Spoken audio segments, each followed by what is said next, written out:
Lexus NX to jeden z najczęściej wybieranych modeli premium przez klientów w Polsce. Myślę, że nie jest to przypadek, ale sprawdzę to w moim teście, dlaczego tak się dzieje. Zapraszam do oglądania. Grill samochodu jest bardzo charakterystyczny dla marki, bo przypomina klepsydrę. Do testu dostałem wersję NX450H+, czyli hybrydę plug-in. Jest to średniej wielkości SUV, którego długość wynosi 466 cm. Dla porównania Volvo XC60 ma 471 cm. Rozstaw osi Lexusa NX to z kolei 269 cm, a prześwit jest zależny od wersji i zawiera się w przedziale od 18,5 do 19,5 cm. Nasza wersja wyposażenia to Omotenashi, w której dostajemy m.in. felgi aluminiowe o rozmiarze 20 cali. Na jaki koszt opon musimy się przygotować? Jeśli chcielibyśmy kupić letnie opony Yokohama o rozmiarze 235×50, to aktualnie ceny zaczynają się od 670 zł za sztukę. Jeśli planujesz zakup opon lub felg do swojego samochodu, w opisie znajdziesz link do atrakcyjnych ofert. Z pewnością znajdziesz coś dla Ciebie. W samochodach premium każdy detal ma znaczenie, dlatego sprawdźmy, czy drzwi będą zakrywały próg. Jest tak, jak to powinno wyglądać, a dodatkowo blacha jeszcze pokryta jest taką plastikową listwą, spodni sobie nie powinniśmy pobrudzić. Z zewnątrz nie mamy klasycznych klamek, są to klamki nieruchome, które w wewnętrznej części mają sensor, po którego zasłonięciu otwiera się zamek. Oczywiście jest też system bezkluczykowy. Po prawej stronie nadwozia znajdziemy gniazdo do ładowania. Jest możliwość tylko i wyłącznie ładowania prądem przemiennym, a maksymalna moc ładowania wynosi 6,6 kW. W związku z tym w praktyce ta hybryda plug-in jest raczej przeznaczona dla osób, które mają gniazdko w garażu, bo na ładowarce publicznej naładowanie do pełna zajmie około 3 godzin. Dla osób, które nie mają gniazdka w garażu, w ofercie Lexusa jest oczywiście bardzo popularna hybryda samoładująca się. Za chwilę omówimy napęd, ale w międzyczasie sprawdź, czy masz subskrypcję z zaznaczonym dzwoneczkiem, jeśli chcesz zobaczyć mój kolejny materiał. Dodatkowo, jeśli możesz, podbij film, a ułatwi mi to pozyskanie kolejnych, ciekawych samochodów do testów. Opcja podbicia może być aktywna przez pierwsze 7 dni na Twoim telefonie po kliknięciu lubię to. Z góry dziękuję za każde polubienie i podbicie. Maskę mogę podnieść bez żadnego wysiłku, bo jest wspomaganie przez siłowniki. Zwróćcie uwagę, że maska jest mocowana aż na 3 zaczepy. Poza Lexusem wcześniej chyba nie spotkałem tego u innych producentów. Z pewnością ma to wpływ na większą sztywność nadwozia i być może lepsze wyciszenie.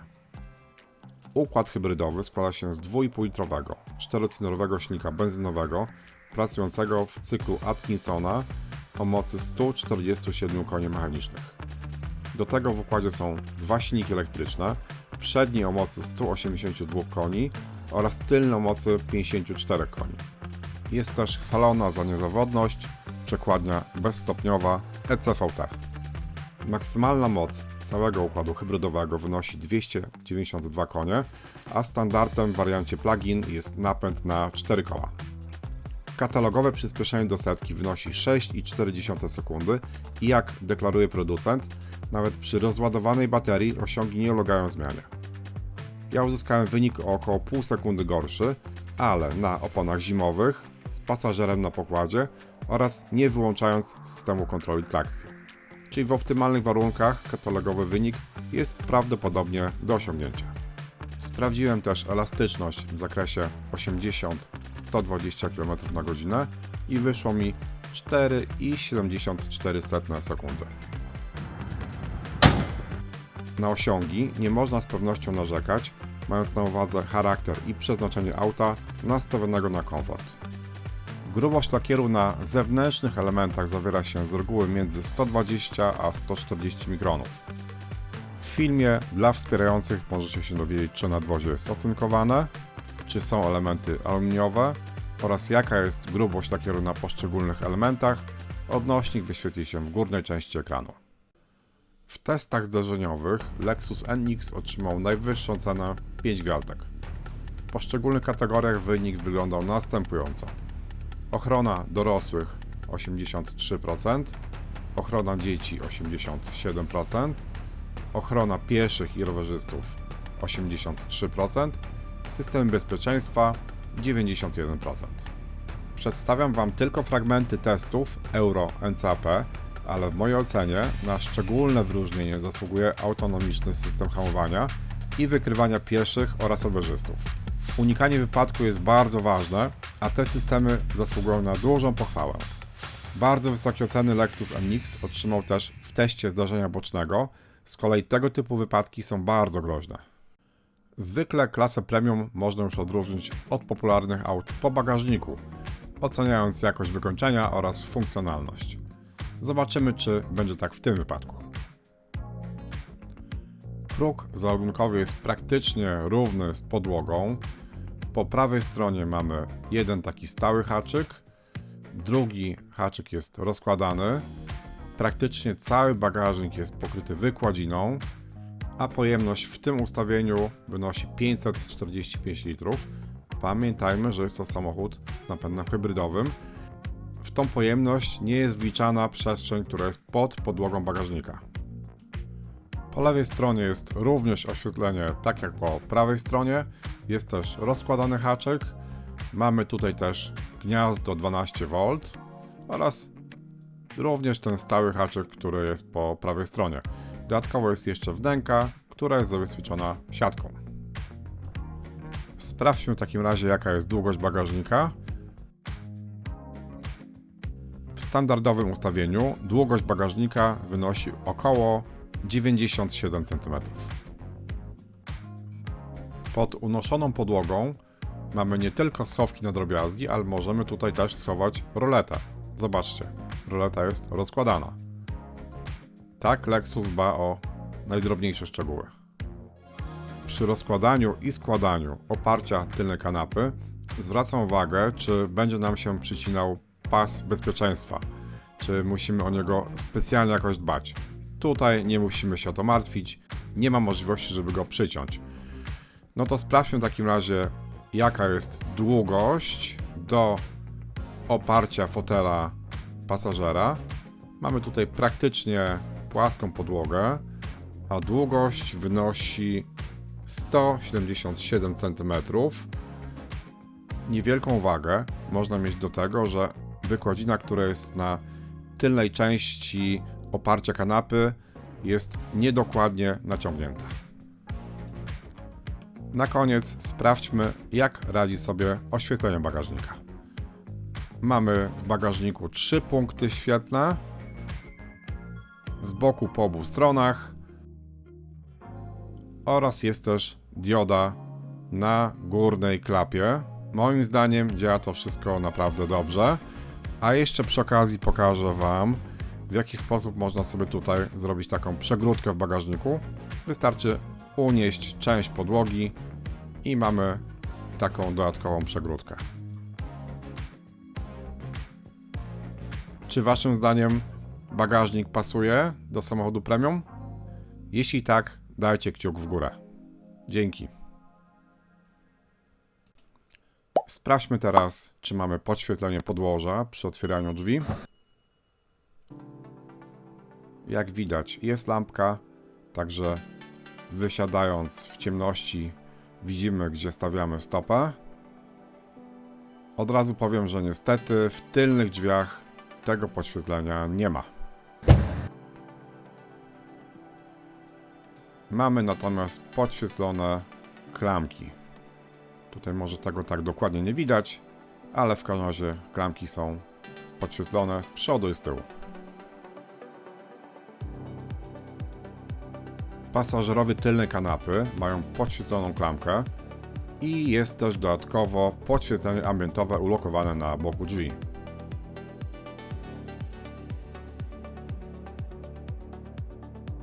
Podświetlone są też 2 gniazda USB-C oraz gniazdo 12V, z tym, że są one zakryte klapkami i dopiero to podświetlenie zapala się w momencie, jak tą klapkę podniesiemy. Bardzo podoba mi się to rozwiązanie z tymi zamykanymi klapkami, jednak jak te klapki są zamknięte, to podświetlenia nie widzimy.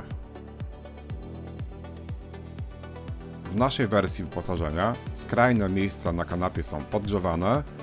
Oczywiście przycisk do regulacji jest podświetlany, a regulacja jest trójstopniowa. Sprawdźmy teraz, jak prezentują się materiały, którymi zostało wykończone wnętrze. Górna część bloku drzwi jest miękka. Tutaj mamy wstawkę drewnianą, która myślę, że jest z prawdziwego drzewa. Ta część jest miękka. Tutaj jest już bardzo miękko. Dolna część drzwi to już twardy plastik. W naszej wersji wyposażenia Omotenashi mamy tapicerkę ze skóry gładkiej z elementami ze skóry syntetycznej i jak dobrze rozumiem, są to te elementy perforowane. W oparciach foteli znajdują się gazetowniki. Jak widać, są tutaj też dwa nawiewy, ale klimatyzacja nawet w najwyższej wersji jest tylko dwustrefowa. Na środku podłogi znajduje się tunel o wysokości około, myślę, 6-7 cm.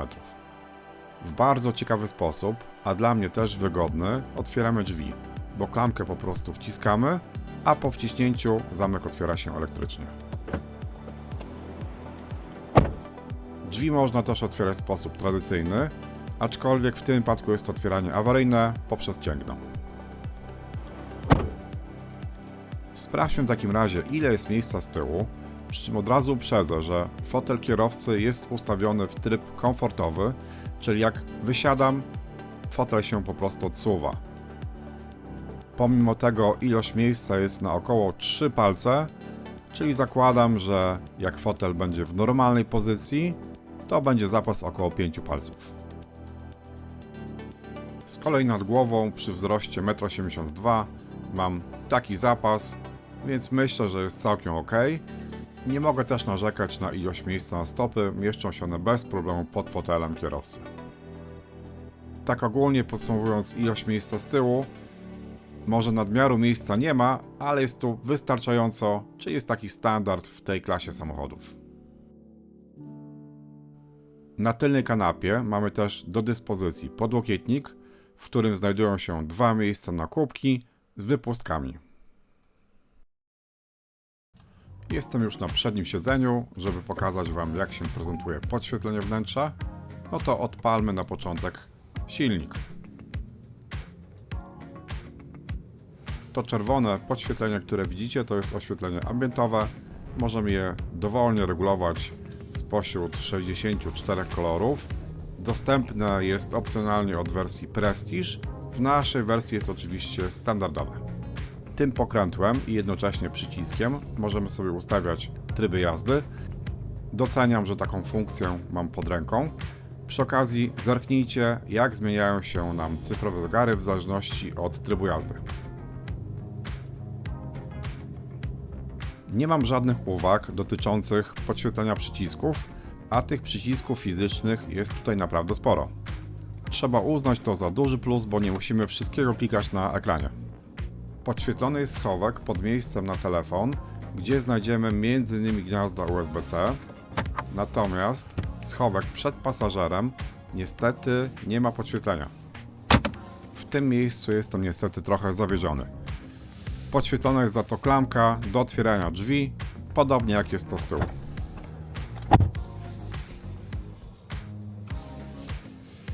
Sprawdźmy w takim razie, czy podświetlenie ma schowek pod podłokietnikiem.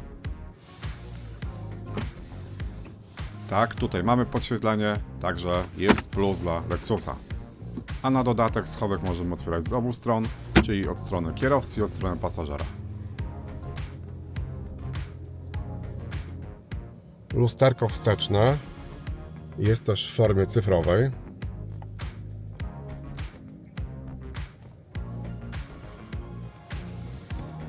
No i światło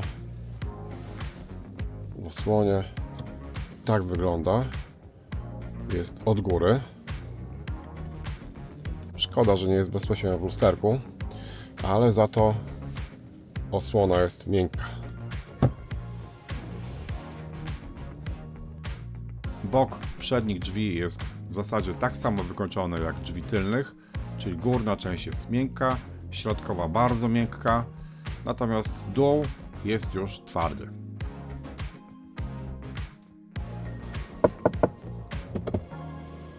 Sprawdźmy w takim razie pozostałe elementy wykończenia. Twardo.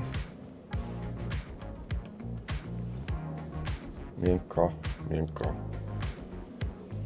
Miękko, miękko. Z zewnątrz drzwiczki schowka są wykonane z twardego materiału, ale takiego lepszego jakościowo, natomiast wnętrze jest flokowane. Flokowane jest też wnętrze schowka pod podłokietnikiem.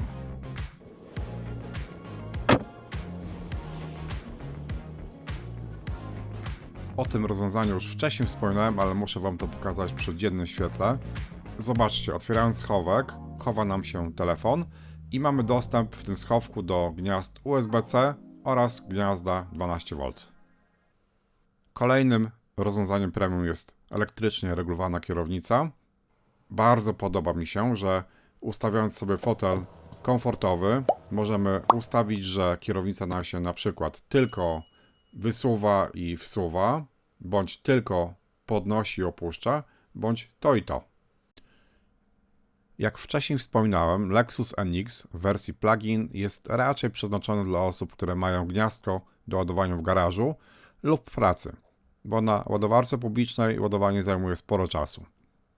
W moim przypadku, żeby naładować 15,1 kWh, potrzebowałem prawie 2,5 godziny. Wskaźnik pokazywał już prawie 100%, ale ładowanie jeszcze trwało. Nie miałem czasu już dłużej czekać, a komputer pokazywał przewidywany zasięg na prądzie 55 km. W praktyce przejechałem nawet 57 km. W tym momencie komputer pokazywał średnie zużycie prądu na poziomie 22,5 kWh, ale po przeliczeniu całego dystansu i zużytej energii, według mnie zużycie wyszło około 26,5 kWh na 100 km. Jeśli jesteście użytkownikami tego samochodu, dajcie znać w komentarzu, jak to wygląda u Was. Teraz jesteśmy w trybie normal. No i tutaj będzie taki odcinek, że można troszeczkę szybciej pojechać, więc wcisnę pedał do podłogi gazu.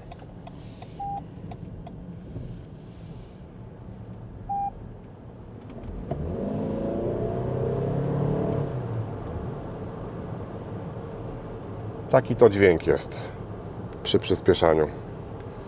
Uważam, że nie jest źle. Bardzo przyjemnie się jeździ tym samochodem. Zdecydowanie czuć, że jedziemy samochodem premium. W każdym razie ja to tak odczuwam.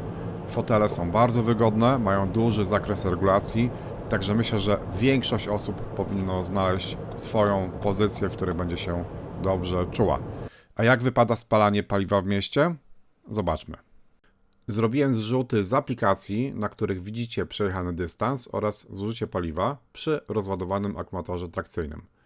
Ogólnie, co jest logiczne, mniejsze zużycie paliwa jest na dłuższym dystansie, a większe na krótszym. Minimalne zużycie, jakie udało mi się osiągnąć, to 5,4 litra na 100 km, a maksymalne to 7,7 litra na 100 km.